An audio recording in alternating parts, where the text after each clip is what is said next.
Hello guys, I'm with another React Native tutorial. So it's been a while since I've done my last tutorial.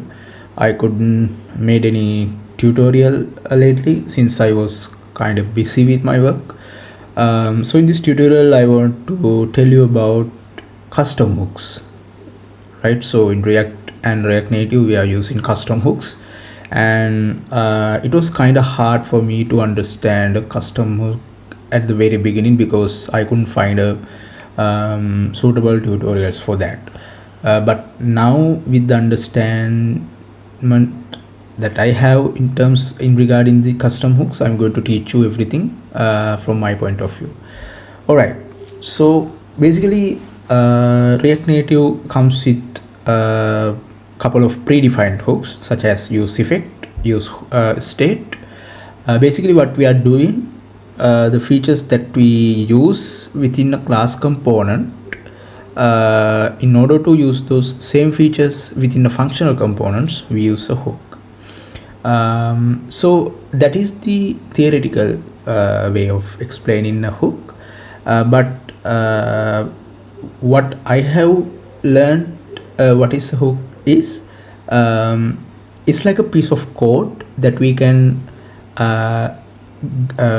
remove, or that we can like cut out from a big code, and we can manage it separately. So I will show you in a small example, in a basic example, what we can do with a custom hook. All right, so let's say we have a username. Let's say it's ABC, and then we have password. Let's say 123. It's basically simple two variables. So I'm going to create a function, cost function. Actually, we don't need the word keyword function. Const, let's say check login. All right. Now the check login function we are using to check whether the username and password is correct. So let's say if username equal ABC and password equals 124, then what I'm going to do is I'm going to put an alert. Let's say login success, like this, or otherwise I would say else login fails. All right. Now let's say we want to store this username and password in state variables. So I'm not going to create them like this. So let's say username is like this, user state username, set username, password, set password. All right, now I'm going to create two field. Let's say text input,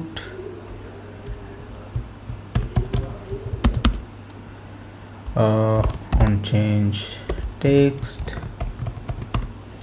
I'm going to change the username first. Set username. Let's get the text like this. Let's assign empty strings. All right, like the way I'm going to create a password field as well. Set password. Let's say placeholder username, placeholder password. All right, now I'm going to create a button. Okay, not a button, it's a button.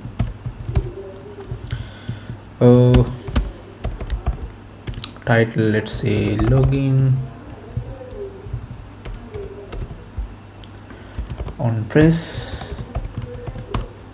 All right, now I'm going to call the check login function. So this is basically a login.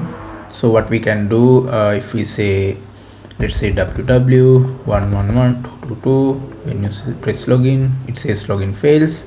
But if we say let's say ABC and 124, it says login success. Okay, so now this is a basic code that we have written in our component.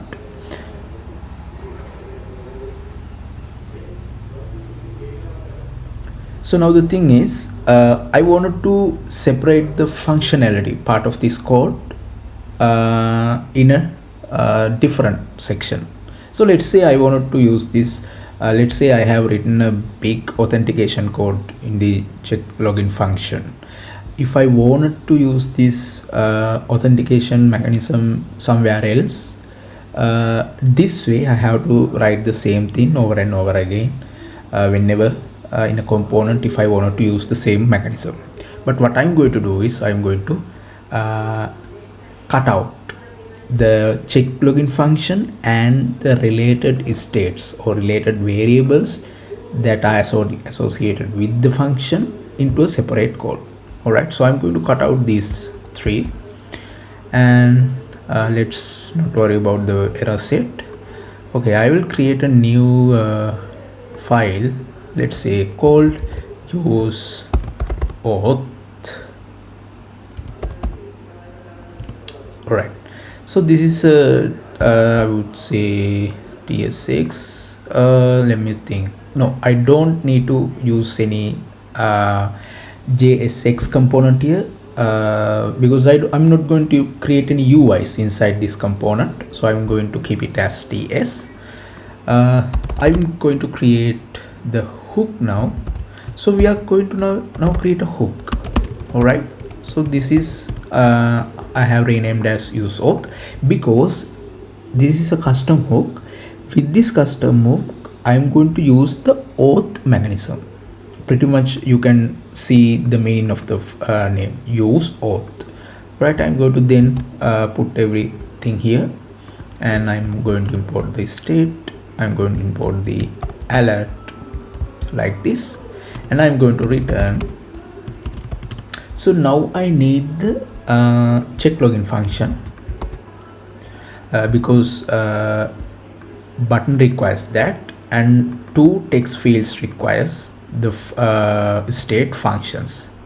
So I'm going to return set username,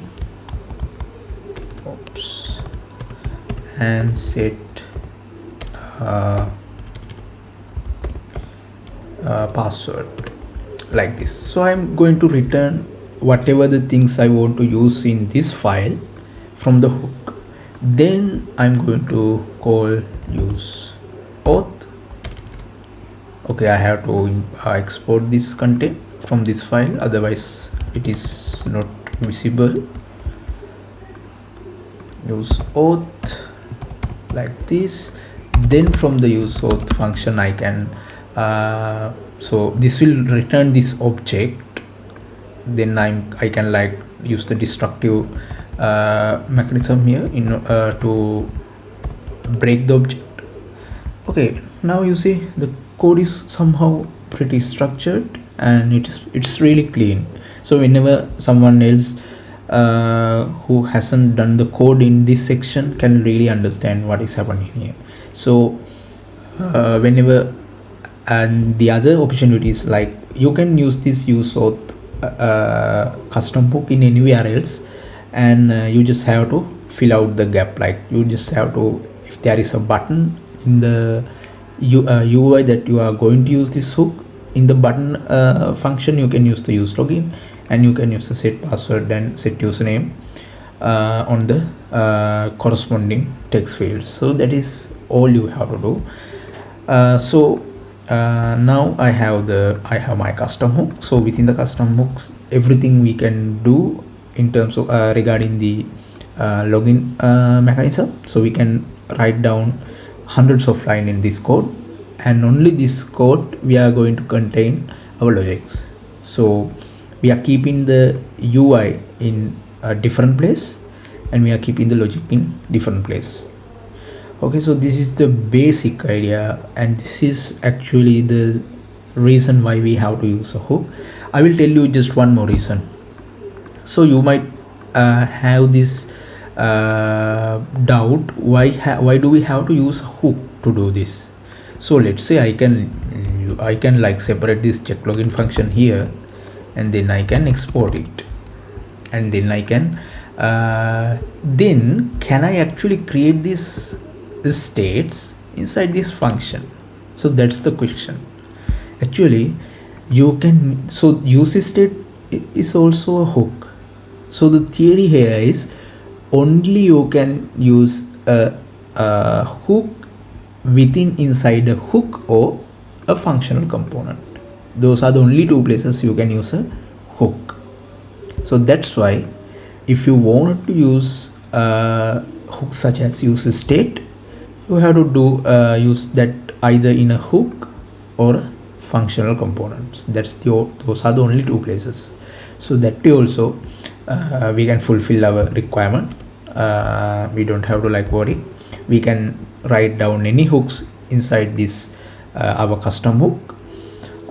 We can even use effect, everything we can use. All right, so that is how you can create a custom hook in order to make things easier and make your code more structured and more reusable. I will come up with another tutorial. Until then, have a good day. Thank you.